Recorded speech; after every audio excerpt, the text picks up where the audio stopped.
Hello there and welcome. The Industrial Training Fund Act of 1971 is basically to bridge the gap between education and industry by providing the platform for vocational training and skill development. The mandate of the Industrial Training Fund encompasses the promotion and acquisition of skills in industry and commerce aimed at ensuring productivity and efficiency in Nigeria's economy. Its core objectives include provision of training facilities, ensuring standards in industrial training and fostering vocational guidance.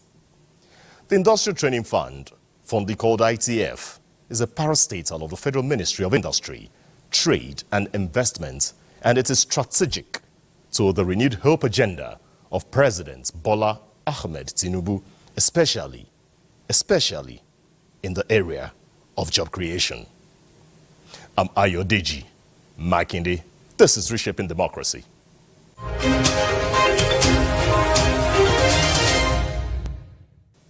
In this episode of Reshaping Democracy, we'll be having a man who is reshaping the face of Nigeria's industrial sector.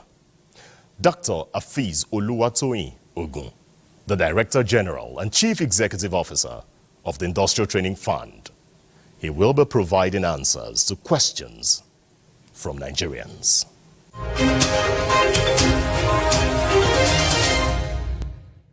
My name is Kabiru Sabo from Gombe State. DG sir, in line with your mandate, how has your fund contributed in ensuring that students in institutions of higher learning acquire industrial skills and experience in their courses of studies?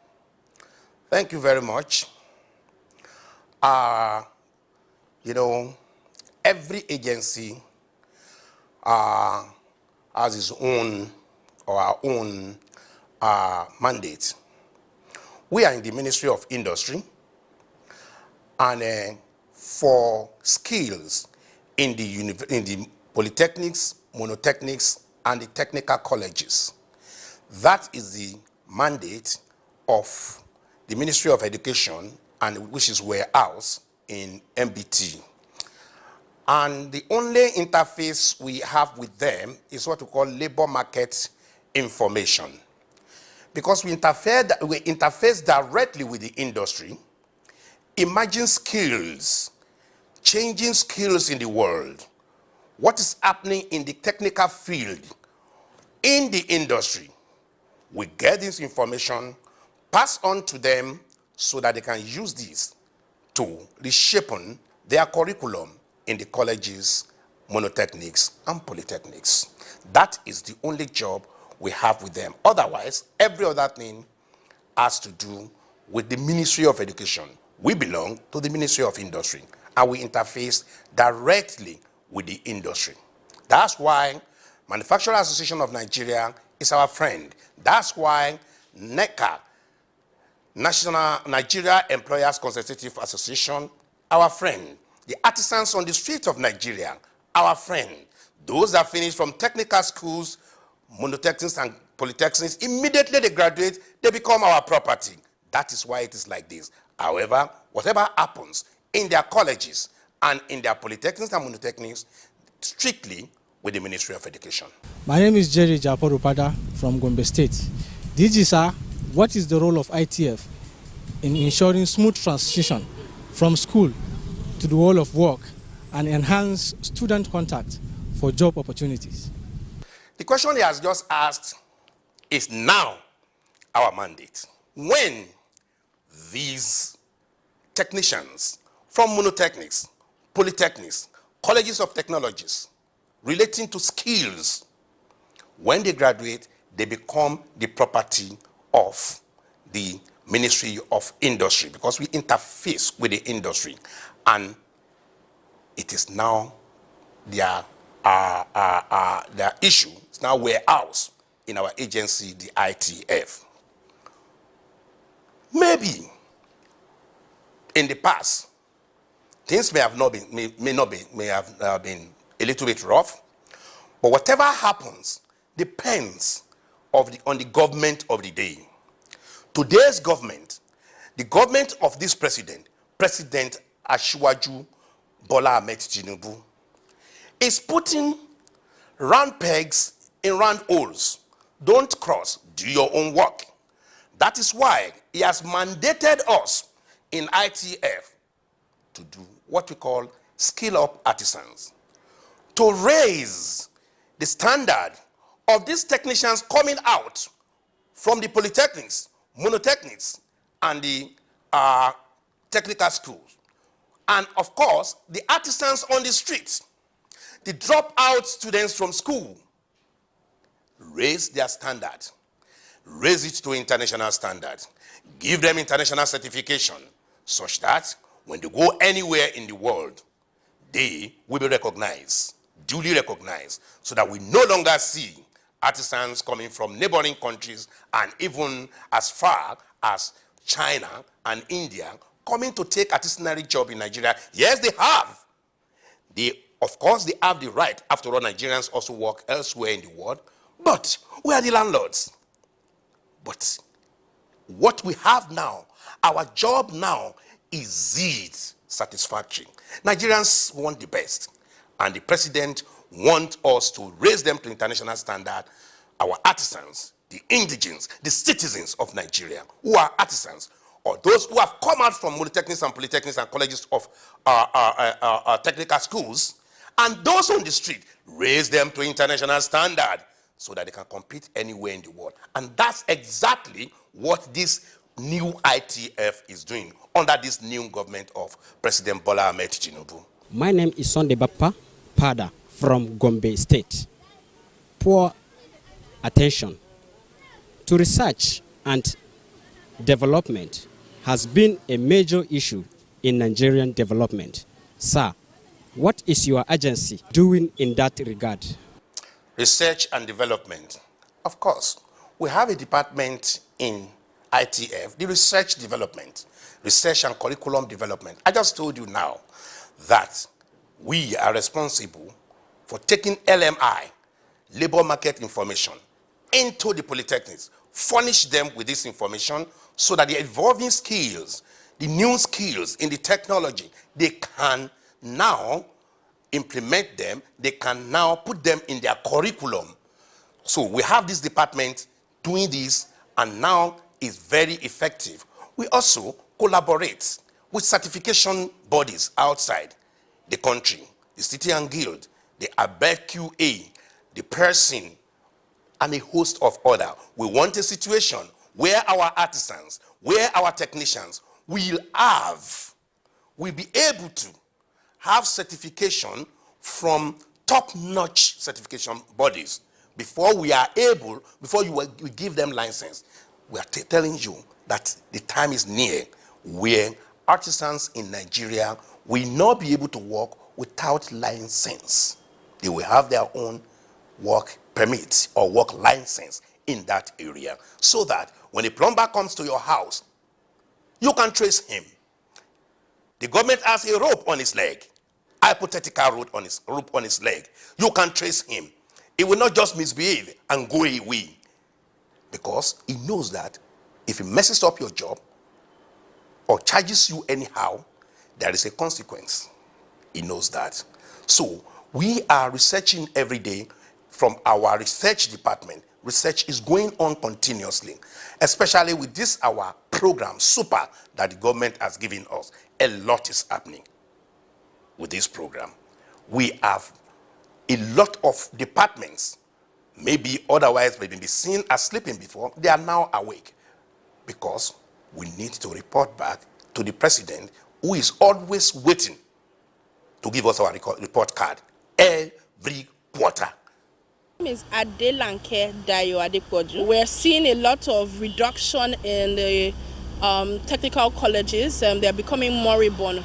It's important to know ITF's role in this space and how they can, remedy the situation and, reactivate that area towards technical development and capability development. Thank you. I just told you that when it comes to technical schools, technical colleges, monotechnics, polytechnics, that person should ask that question. He should direct that question to the Ministry of Education and by extension, the MBTE. That question should be directed to them because we interface with the industry. Lifelong learning at work. What happens? How do we make our industry? It is sad that artisans, you come to Nigeria, you bring investment to Nigeria, you form a factory, an industry, you establish an industry, and you still go out again to import workers. It's sad. It's sickening. That's our work. But for those technical schools that you say they are moribund, they are dead, a lot of them are suffering, they are sick. You are telling the truth. Everyone knows that in Nigeria, but I am sure that MBTE is taking care of that because that is their direct mandate, and the president will not just fold his arm to see them dead. They've been dead, they've been dying before he came in, and I'm sure he's doing something with the MBTE to put that in order. I am Sophia Saka from Lagos. DG sir, as part of your mandate, what are you doing towards boosting small and medium scale enterprise in Nigeria? What is super? Super means scale up artisan. The president has given us this task, and we are happy. We're excited to take it on, and we started. We opened a portal, wrote the framework, opened a portal. Nigerian artisans and intending artisans have been doing their registration. We've gathered almost 700,000 artisans and intending artisans. One, we bring all of them into that drum, hypothetical drum. That portal is like our hypothetical drum. Bring all of them, whether you are an experienced artisan, a new artisan, an intending artisan, a very old artisan, we bring you in there. When we bring you in there, we assess you. Then we place you to the category you belong. We train you up to international standard. I've just mentioned a few of the certification body we are collaborating with. We don't just train you. We make sure we train you up to international standard and you get international certification. I cannot go and face the president who is telling me to upskill Nigerians to international standard and tell him I'm using local curriculum. I have to go and bring those people that are known, the bodies that are well known in the world, and bring them in and collaborate with them to come and have exam for my artisans, certify them. When they pass, then after the certification, we license them. It may interest you to know, because you may want to ask me, these artisans are a lot of them are illiterate, especially those. I'm not talking about the technicians coming from the Polytechnic, Monotechnic, and the technical schools. I'm talking about what about the ones on the street? The program also affects them. Maybe some of them we say, because they don't understand English, Nigerians will say they are not educated. No, I disagree with that. They are educated. That small boy in that mechanic workshop can dismantle an engine. You and I cannot. He's educated in that area. You and I, we are not educated in that area. So what have we done? All these trainings we are talking about, they are in 4 Nigerian languages: Yoruba, Igbo, and Hausa. Then Pidgin. There is hardly anyone in Nigeria who does not understand at least one of these languages. Then the third exit is MSME that you are asking about. You were asking about. What do we do with them? There are some Nigerians generally, once they reach age of 40, 45, they don't want to go out. They don't want to go and beg for a job or anything. They want to remain on their own. And of course, we have taught them entrepreneurship. Even some of the young ones who want to form their own businesses. We are collaborating with banks, especially Bank of Industry, still under our industry, to incubate businesses. Gone are the days where you finish training and somebody will give you one sewing machine or one and say, go. Or you finish as a barber training and somebody will give you one clipper, go. No, you see, those people, The clipper will come from this hand, they will receive it here, and this hand they will sell it immediately, even before they leave the venue. We are not doing that. This president says, incubate businesses for them, create wealth. Let these people, let this family benefit from the training that their sons and daughters have gained. Incubate businesses for them. When you incubate businesses for them and you spread the loan with which you set up this business such that it will be easy for them to pay. And we are sending to them, mind you, we don't just leave them like that. We have trained, and we are still training our ITF officials in start and improve your business with the International Labour Organization. The second step, the second set they finish, and they come back. They are the ones that will be mentor to these people we incubated business for. They will be the mentor, and they'll be moving around to help them on how their business can grow. My name is Mr. Jema Mudawakili from Bauchi. Sir, what are sources of funding for ITF? The source of funding for ITF, we know that this is an elephant project, we know. The main source of funding for ITF is 1% contribution from the industries and employers of labor, both governmental and non-governmental. And that is because we are responsible to them. When we make sure that the people are trained, we should now furnish them so that they will no longer go out. However, this 1%, some of them also train their staff. We also have to make sure that these staff are trained, that the staff are trained. Once we find out your staff, let's assume you paid your contribution, 1% of your payroll in the year you pay. Let's say it is 10,000 naira.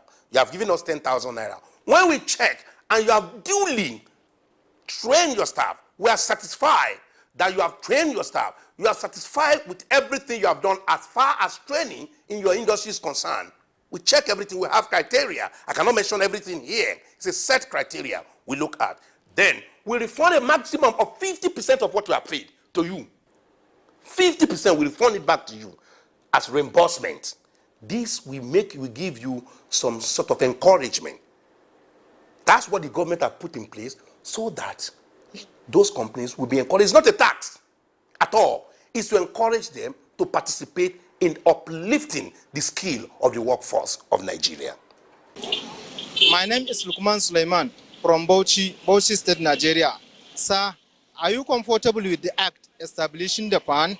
If not, which area will you recommend for amendment? We are satisfied, but what we are doing right now is we want to enrich.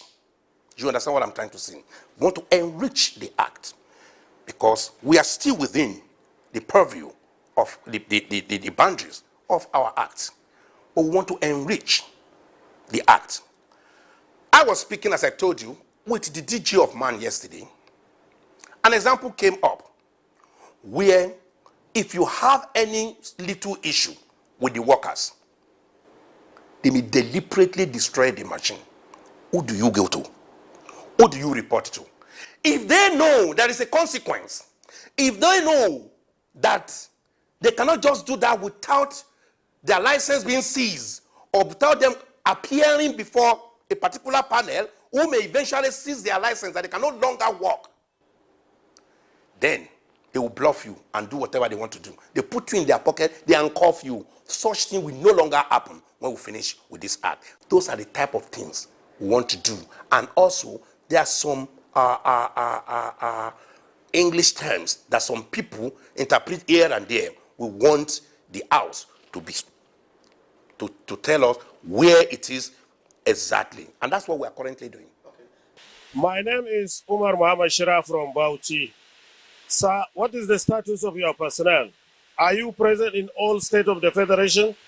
You see, ITF is one of the biggest government parastatal. Very few states lack office.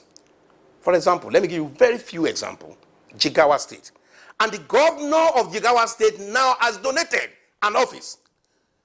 It's just about to furnish the office for us. Osun State does not have ITF. They are under Oyo State. Osun State is calling us, and I've sent 3 of my managers there to have meeting with them. They are ready for donating. offices, and even training centers, well-equipped training centers. Ekiti, the same. Just very few of them. We are well spread, and we have the personnel. That is not our problem. But you know, by the grace of God, in our next budget, it is my desire. This is what I want to do. Sending them, my TDOs, my trainers, out of the country to gather more international certification. You see, some people say you can't be trainer and be regulator, and we are not trainers. Take, for example, when you were in the university, you have education department. In that university, you will now have demonstration school. You understand what I'm trying to say? What we are doing is a prototype. Come and see. Private training center. Come and see. If you are not sure of what to do, come to the few training centers we have and come and see how it should be done. That's what we are doing. Not that we are doing the training. If we were able to do all the training, we will not invite people. I will not be telling Nigerians to form training centers, and I will not be registering training centers. No, we are not doing that. We are only showing them how to do it. I am Pelumi Ogubote from Lagos. DG, sir, intervention through special programs is part of your agency contributing towards renewed hope agenda of the president. Tell us about it. I think you need to thank the president more, who is magnanimous enough to look at what is happening in Nigeria and say, these people that have been neglected, these artisans and technicians that have been neglected, if you finish from Polytechnic, what happens to you? Who checks if you are good enough? Who upskills you to be able to fit into those industries? If you finish from the technical schools too, same thing. He has looked at all those things and said, no, we need to invest in this sector of our economy. And you can see from what I've told you, how this thing will really uplift the economy. We are upskilling artisans to upgrade our economy, to make, to create wealth for Nigerians, and to take them away from all sorts of vices.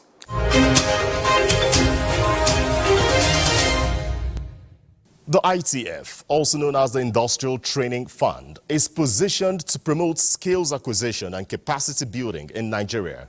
And how do they do this? By offering various and distinct opportunities for students. Not only students, employees and employers. Nigerians are implored to take advantage of these vast array of opportunities ITF is providing to enhance their skills, productivity, advance their careers, and contribute to the growth and development of the Nigerian economy. Thanks for watching. I'm Ayo Deji. Makinde, Reshaping Democracy. We'll return same time, same station next week. Bye-bye.